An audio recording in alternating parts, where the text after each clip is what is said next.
Well, these are ground-based telescopes, so now let's turn to space. And that means the Hubble Space Telescope launched in 1990. And a little while ago, I talked to two people keen to confirm, Professor Martin Glasgow and astronaut Professor Jeff Hoffman, who see from the system. 3, 2, 1, and liftoff from official discovery with the Hubble Space Telescope, our window on the Earth. At 1 day, 43 minutes Central Time, the Hubble Telescope controls itself. Otherwise, everything going very smoothly here at the Space Telescope Control Center. Congratulations on a super mission, and the world is looking forward to reaping the benefits of your good work over the next 15 years.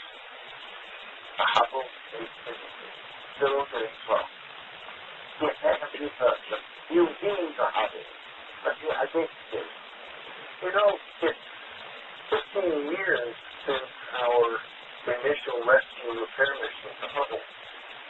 Hubble has been such an incredible success over all that time that I think many people forget what a disaster it was right after launch when we discovered the optical problem. The despair, the outrage that the astronomical community, the public at large, the Congress in the United States felt.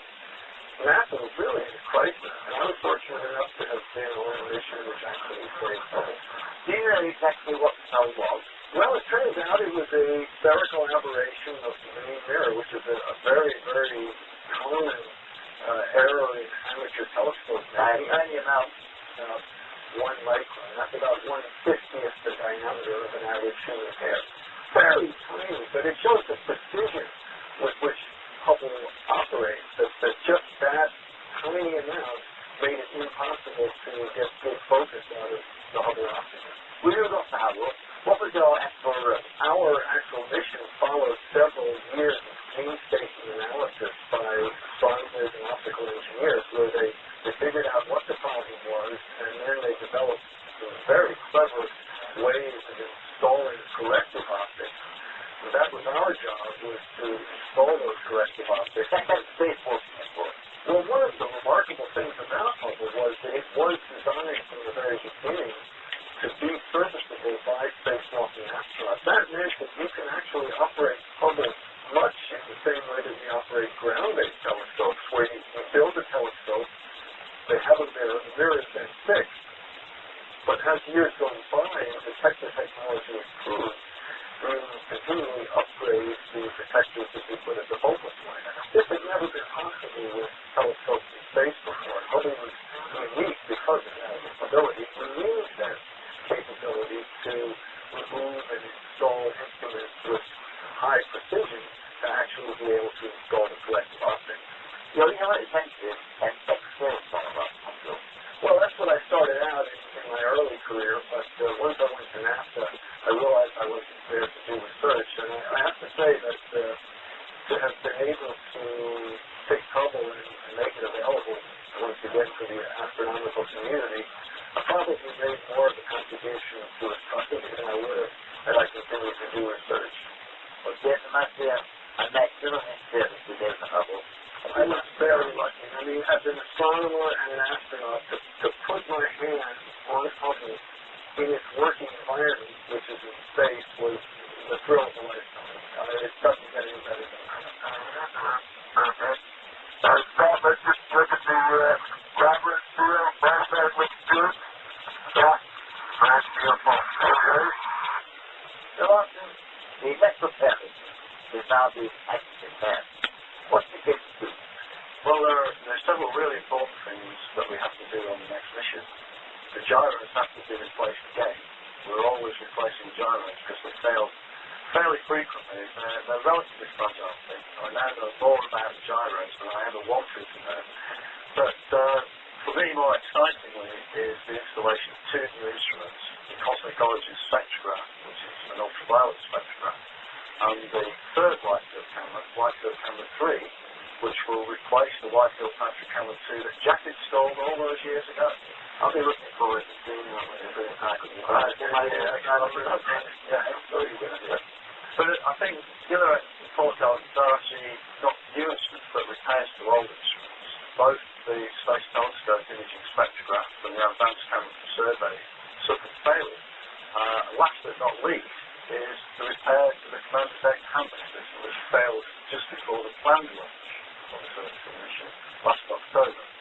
Without that, nothing else will work effectively, and that must be replaced to make sure that we have the planned license. This is probably going to be the most challenging servicing mission ever undertaken. Because like you said, some of the things that they're going to try to do on this mission have never been attempted before. They're actually going to take apart an electronic box, pull out an electronic board, and put a new one in. I mean, this was never imagined when Hubble was designed. This is extraordinary.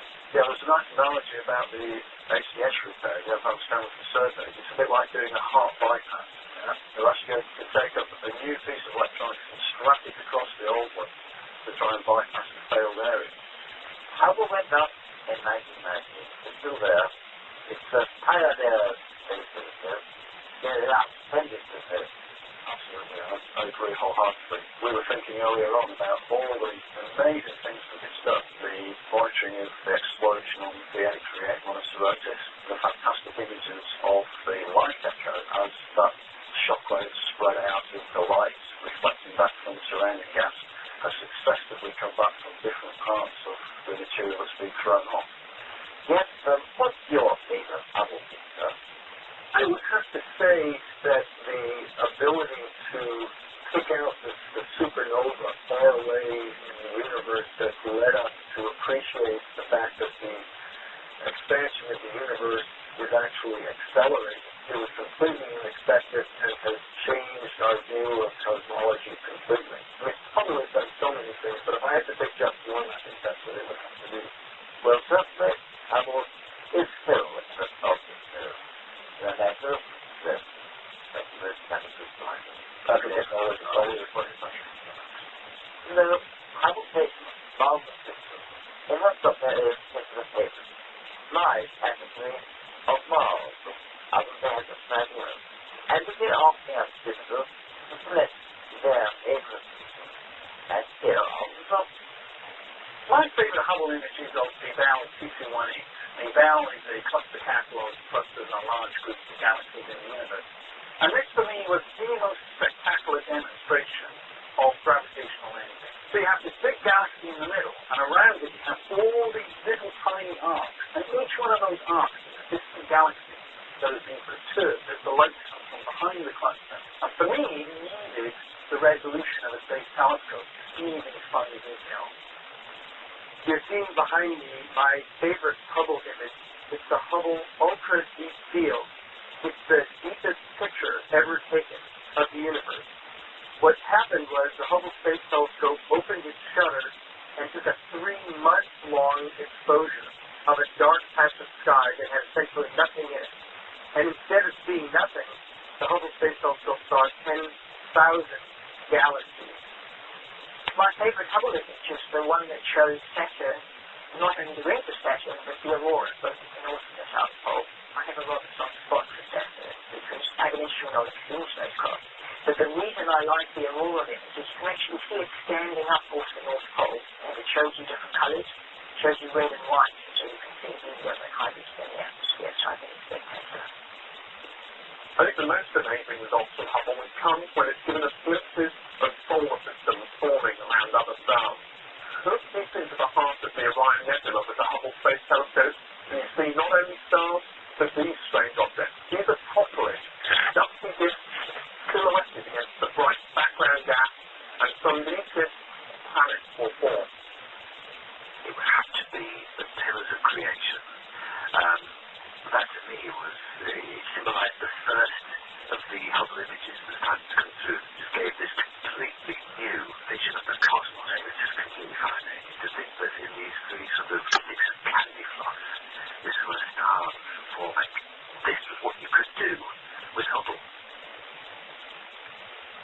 Well, now come back to Earth. What the telescope must be for the fact? Well, here's an article. The hardly ever mistake self-inflection and first